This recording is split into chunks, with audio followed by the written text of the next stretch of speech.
I spent a lot of time crying in the closet as a mom. I almost wonder if you did your job too well, where the house was so happy that I didn't have outside context. So already crying. Yeah. So if you were a mom in the 80s going to Relief Society and your kid had decided to get a tattoo, get pregnant in high school, and not go on a mission, you're like shut down. Like you didn't follow the cake recipe correctly. And you're not going to raise your hand and share it because no one else has put it out on the internet yet. You don't know that 3 other moms are worried about the same thing. Yeah.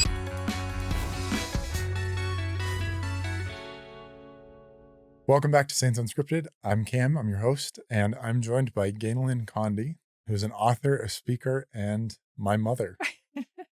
How you doing? I'm excited. Me too.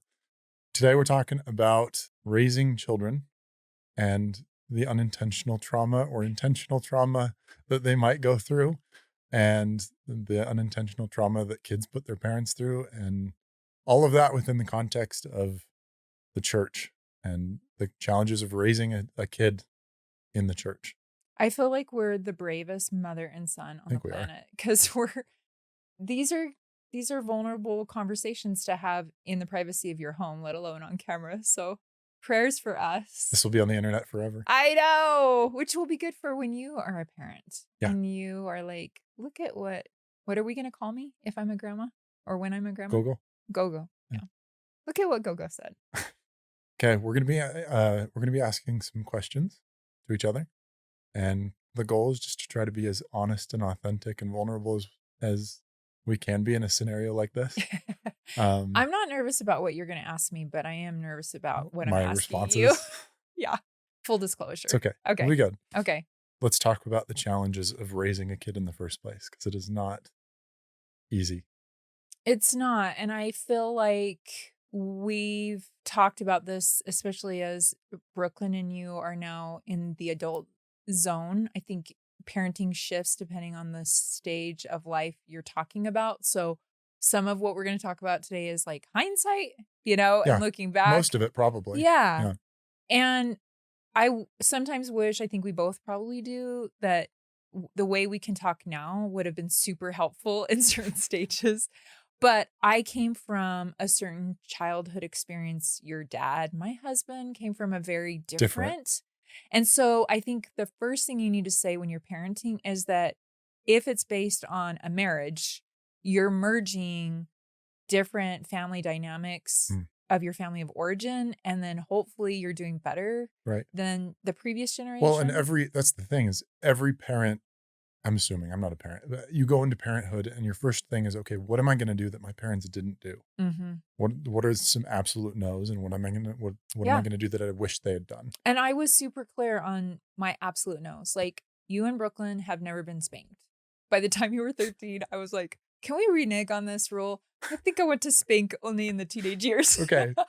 But they've never been spanked because I was very clear on that. Like, I knew the boundary, and I knew based on my own childhood, I didn't want to cross that line. Your dad came from a home where it was optional. Mm-hmm. Like, and I told him it was a non-negotiable, like, we will not be spanking our kids. And I mean, that's like low-hanging fruit. There were all these other things that at certain stages, we both got triggered differently, because you also want to parent away from what maybe you want to fix from your own childhood, but then you don't even realize that certain things that your kids are going to wrestle with are going to bring up your stuff that's not healed yet. Yeah. And we definitely hit those marks too. And then... Do you feel like you were pushing your stuff onto us at all? No, I mean, I think I especially wanted to create certain environments that I don't necessarily feel like I experienced. Okay. I wanted you, let me just say this.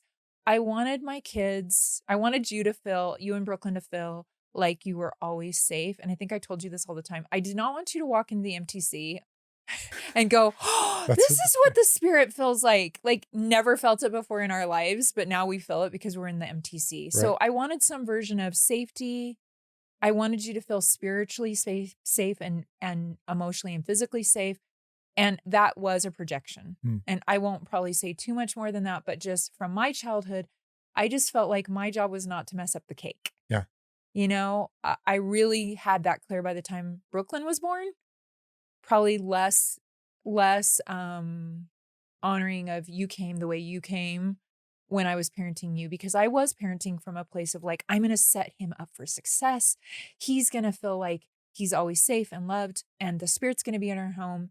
And that's going to give him the best environment to be who he came to earth to be. That was always my why. And I would just say professionally, people know me from different areas and Right. achievements. I think the thing I want to do the very Just best be a in my mom. life is to be the best Yeah. mom. And that's not always fair for your kids, because there's a pressure that I was always trying to attain a perfection level of parenting that is just not reasonable. What does that look like? Yeah, exactly. That there's no definition there. Right. It is definitely like a laboratory. And so that means like different days, someone in the family brought in a new environment change, or Because we're all different people. we're all going through different things. Yeah. Like I went through chemo multiple times, and I didn't expect that to be part of my parenting journey. And we went through infertility. And so poor Cam was like, it was the second coming when he came. Like we had 3 baby showers when Cam was born, because it was 7 years of trying to have you. That's not fair pressure on, already firstborns. We're both firstborns. Mhm. It's the first pancake, right? And so You get burned sometimes. yeah. And you were teaching your parents a lot, and we were learning a lot, and we were trying to undo things that we didn't want to repeat. It was messy. It was messy. Yeah. Yeah. And this is where the gift of hindsight comes in. Yes. Because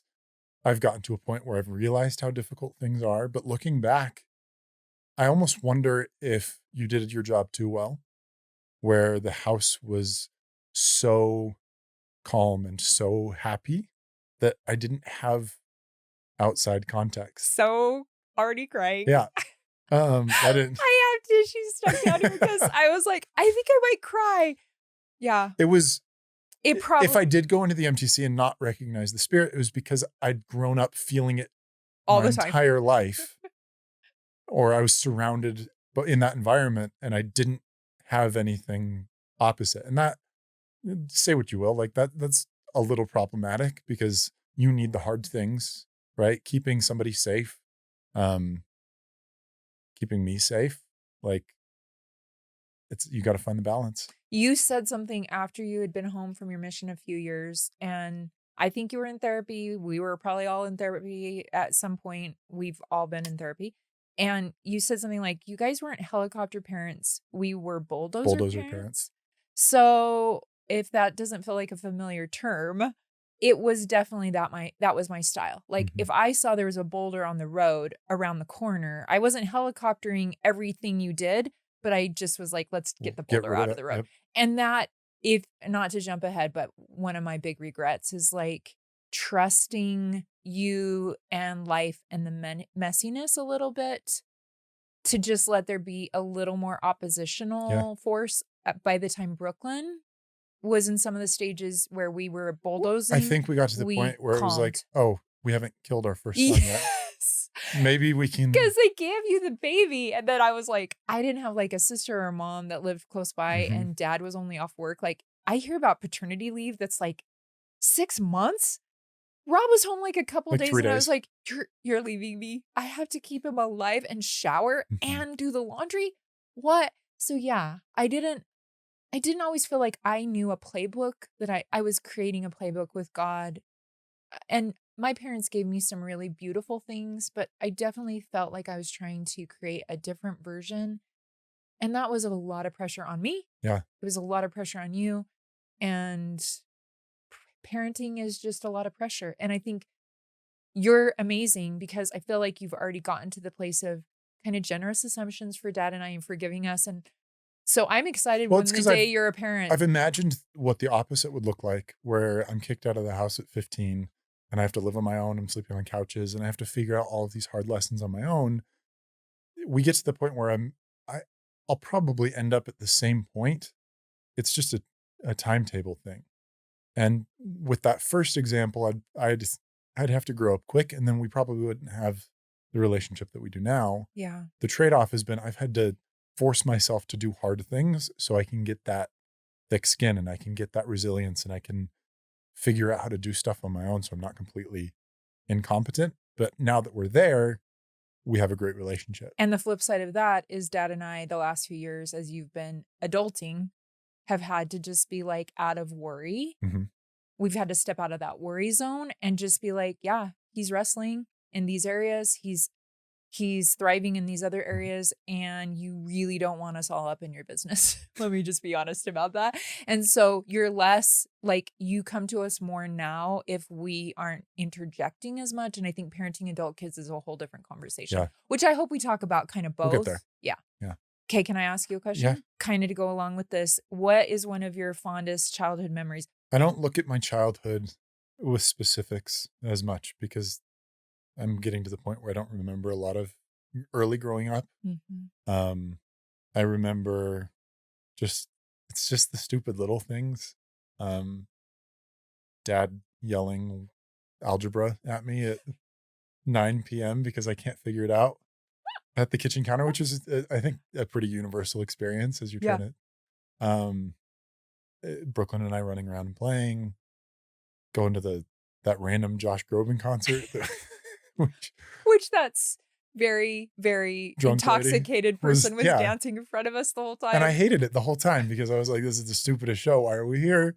But now I look back and I laugh, and it's really just it's the messy things that we got through and now I recognize aren't as big of a deal. And I think those are the fondest things because that's what we laugh about now. Admitted, it's how much Windex I spray on the honestly, the cleaning. He jokes like all of his food was flavored with Windex because my kids would be eating, and this is definitely my like OCD perfectionism, and on top of a chronic illness like lupus, and so I never knew like, was I gonna have energy to do the laundry? I better do it right now. So my kids tease me would be eating cereal and she'd be spraying the Windex on the counter as we're eating the cereal, and it's like contaminating our food. Which is sad and funny and really a need to go to therapy. It's fine. This is what my mom did to me. I've got brain damage. Okay. Another question would be like, under this category is, what do you think is the best thing about our family? I think it's the same thing that we talked about earlier of not the bulldozing, but the support system that everyone has for each other. We're all super close. You're always the first people I call. Brooklyn's the first one I call. And having my family as my friends, not that that's what you were trying to do, but that's just how it's evolved. And now I trust you with everything. And I trust you. And a lot of families don't have that. And I almost feel guilty for saying that because I don't see why it works so well with our family. And I wish we had an answer for that. Maybe it's the gospel. But I have some answers. Yeah. But there's so many families that don't have that and they're not close and they don't love each other. And I can't imagine not loving my sister. I can't imagine not being friends with my parents. I can't imagine not having a support system there, which is how ideal families are kind of supposed to be. And we are definitely not perfect, right? Like, I think we've had to go through some stages that were really tough, and I think parents of young kids right now, I would just say you can't really jump to this zone of friendship. This is the benefit of adult relationships. Right. And we've had lots of yelling and crying conversations. Oh, yeah. Like, please don't adjust your screen thinking like, oh, this is that perfect family. No. Not at all.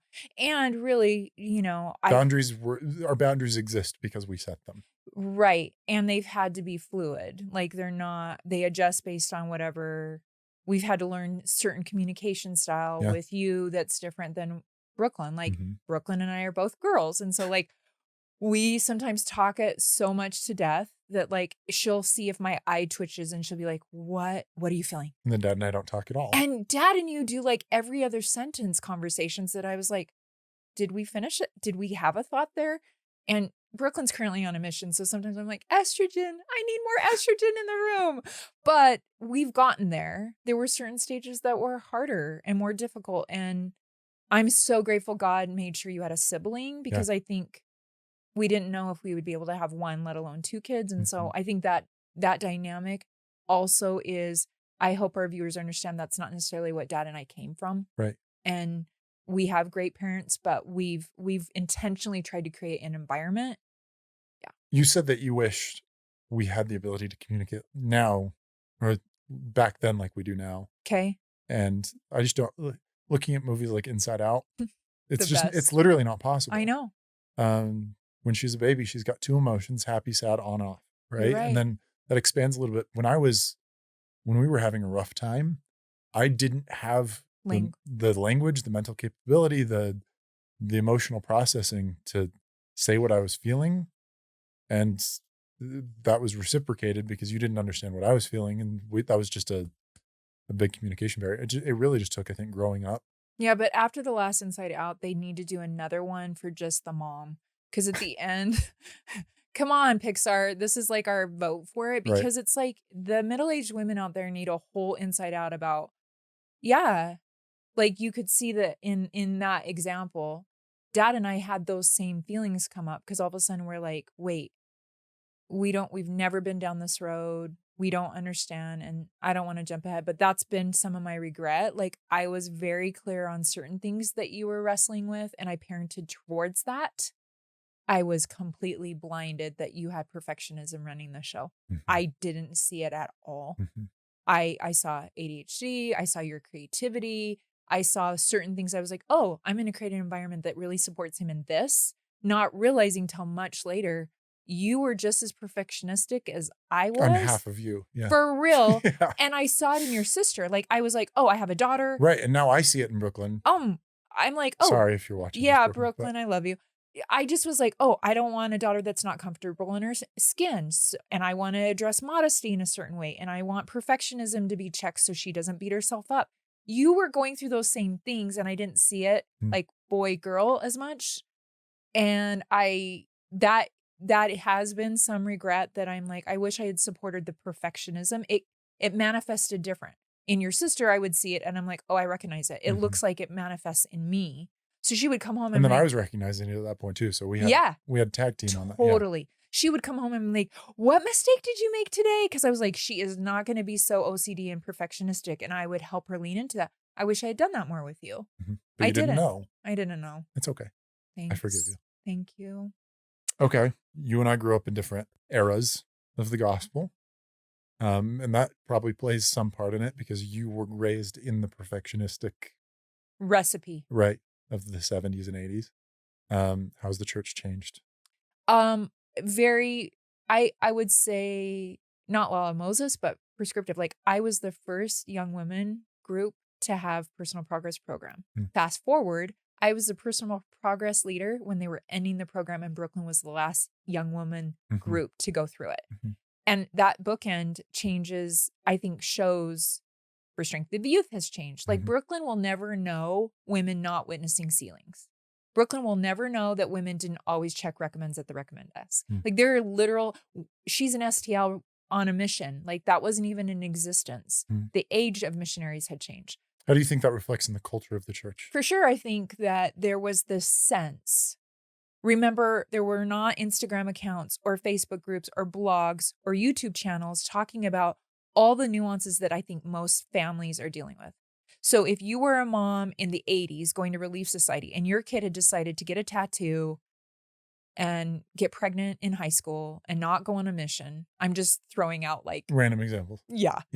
You're like shut down. Like you didn't follow the cake recipe correctly and you're not going to raise your hand and share it because no one else has put it out on the internet yet.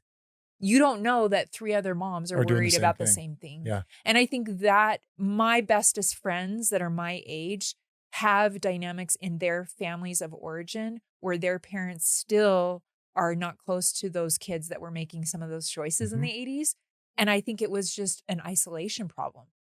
Those parents didn't know other parents going through it. And there was this sense of like, I must have messed it up. So as problematic as social media has been, that's one of the benefits. People are willing to talk about their I mean, nuance. And we're probably a little like not typical because people know you publicly. They know me publicly. Yeah. I've written a lot about our lives. Sorry about that.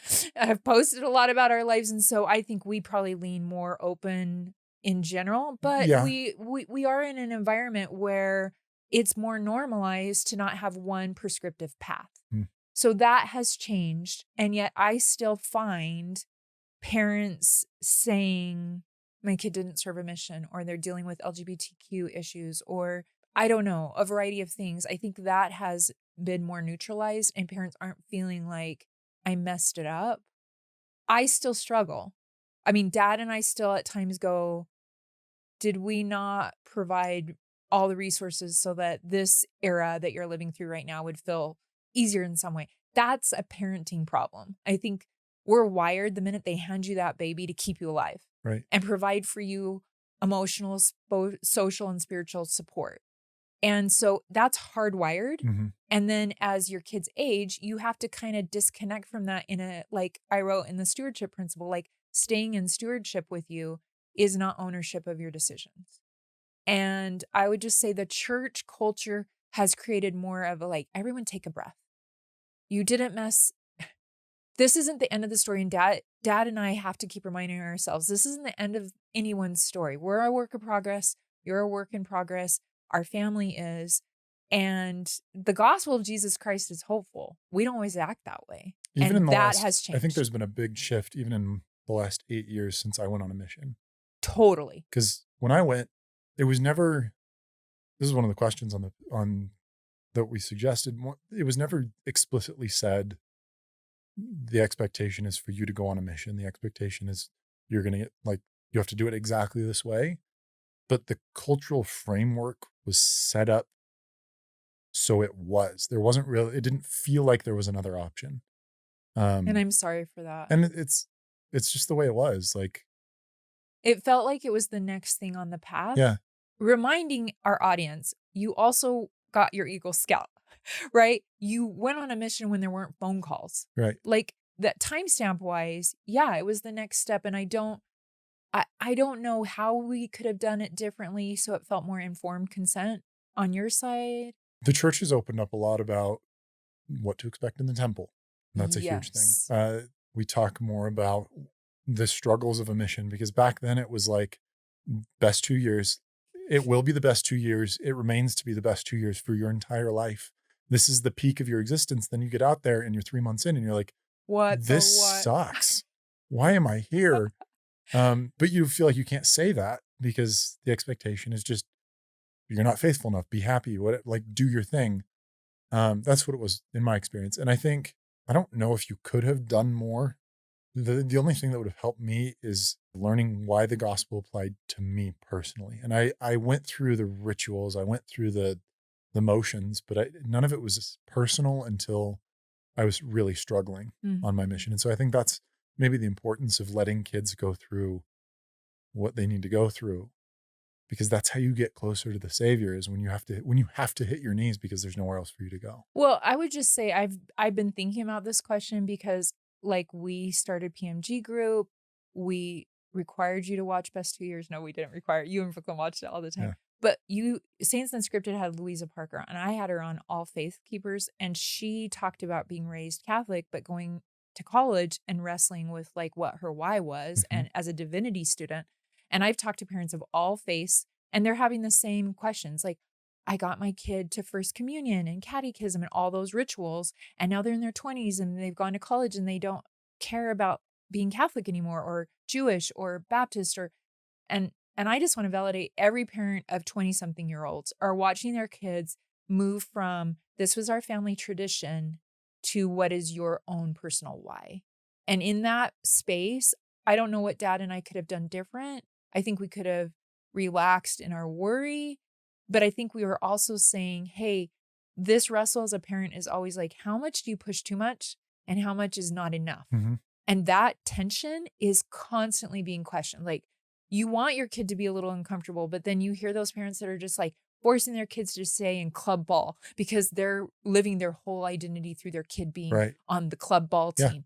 Yeah. I don't think we were ever that, but from a faith perspective, I see that happen. Where parents are like, well, I didn't serve a mission, or I did serve a mission, or I did get my personal progress medallion, right?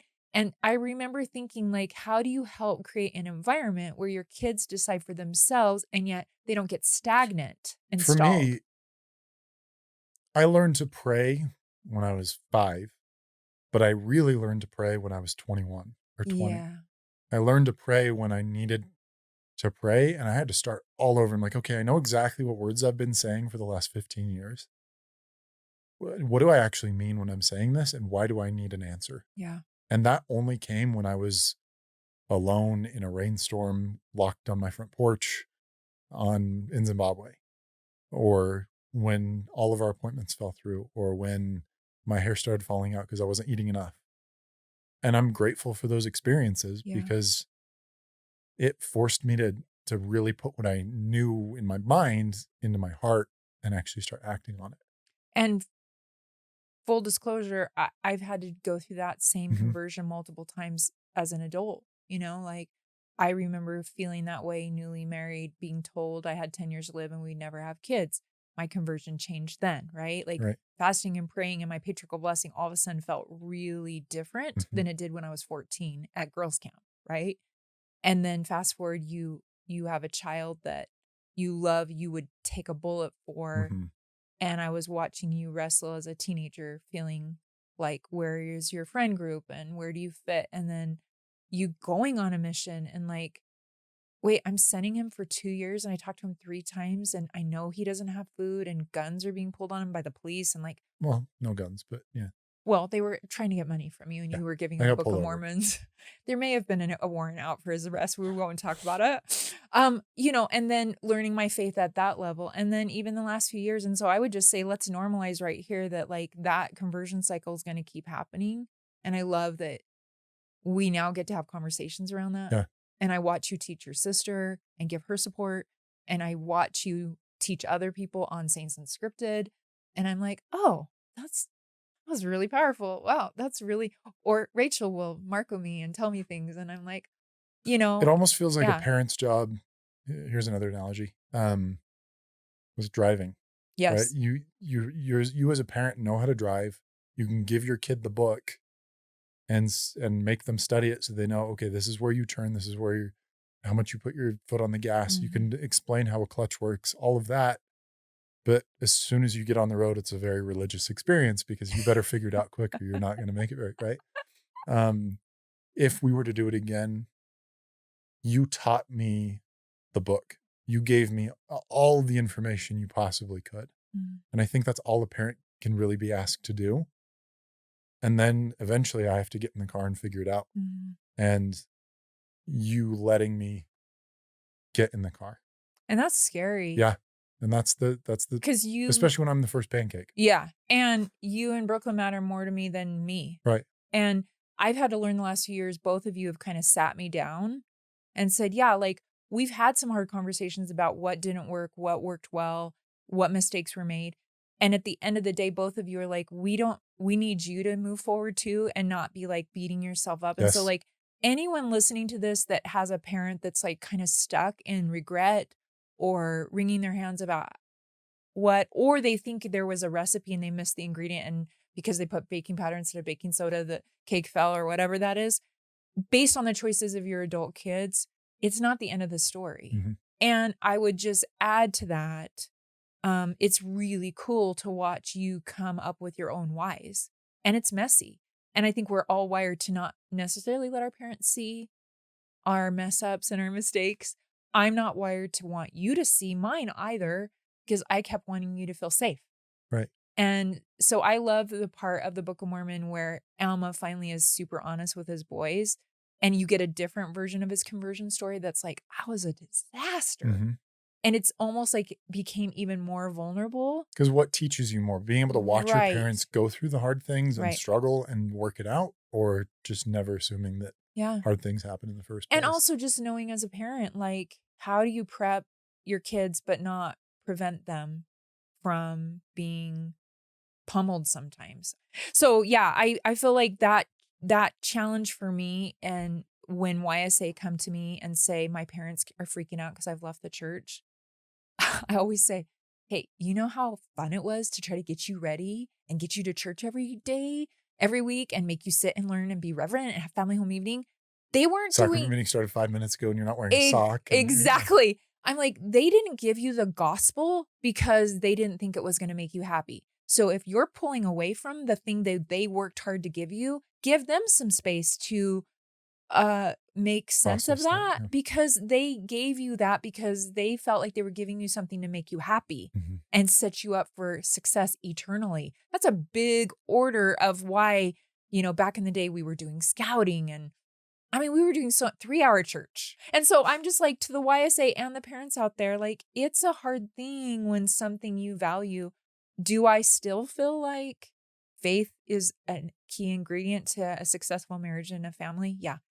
It doesn't have to be my faith. I like my faith, but I don't know how dad and I would have survived things. I don't know how to parent without something bigger than me Mhm. because I spent a lot of time crying in the closet as a mom.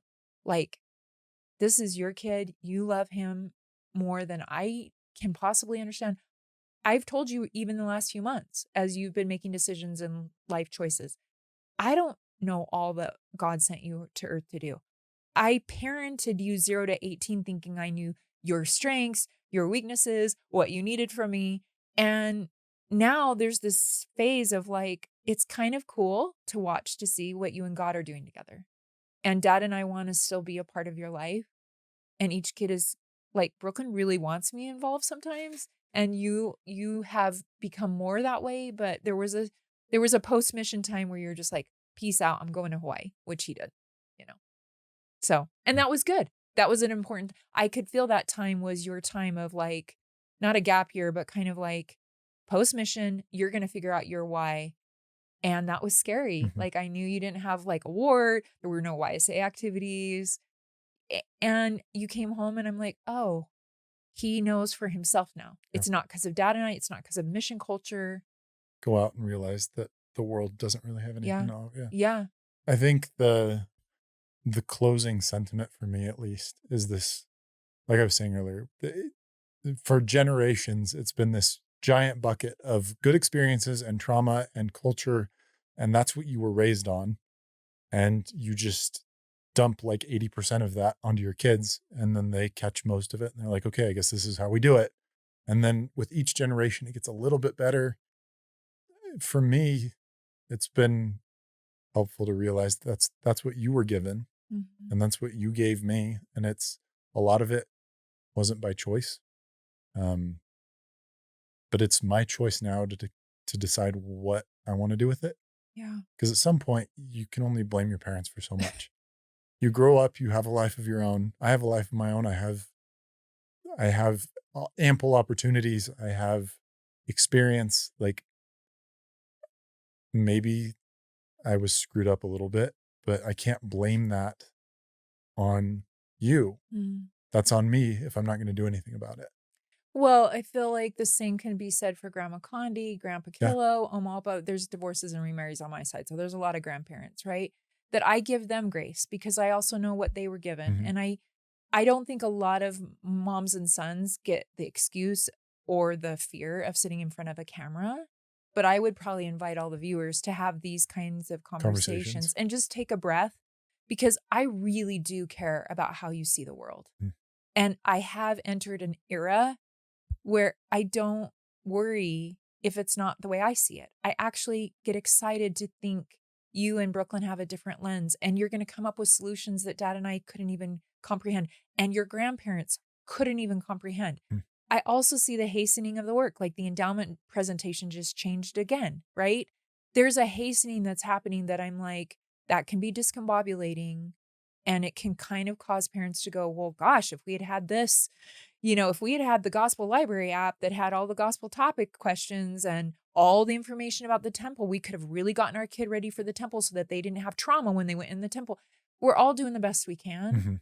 And I think that's all God really asks of anybody. I think you have asked me to not beat myself up because it stops our relationship. Mhm. And so every time that I get woke up in the middle of the night with a long list of like regrets and worry, or I start to feel like um, I mess something up that matters the most to me, that I feel the most accountable for, that I feel the most called to do is the kind of mom I was going to be. I remember how much grace I give my parents because I know they love me and they did the best they could. And I pray that you continue to give me that grace. And the day that I get to be a grandma, I know there will be something that shifts in your head. It's the same analogy you gave with learning to drive a car. Right. Like, I've given you a lot of information about parenting with a handbook version of that, but until they hand you a baby, none of this is going to make sense. I call Oma now and just, I'm like, you're the greatest. I'm so sorry. And like, right. And so I love you and I'm so proud of you. And I'm excited to see what you came to earth to be. I already feel like it's so cool to me that you host Saints Unscripted. I think if anyone had have asked you this a few years ago, you'd be like, I don't even want a picture taken of me. I am not going to host a podcast. Are you kidding me? And I used to do a show in the studio. And so like, it feels really full circle and cool that we share some similar interests that maybe a few years ago, I don't know if either of I would have guessed that we would have had, a similar lens. We like to have some of the same conversations and we care about the world in a similar way. And there's differences about us too. So thanks for being my first pancake. You're the best. If you haven't had a conversation with your parents recently, give them a call. They love you, but Right. we're all just trying our best. And if you're still here, check out this video and we'll see you next time.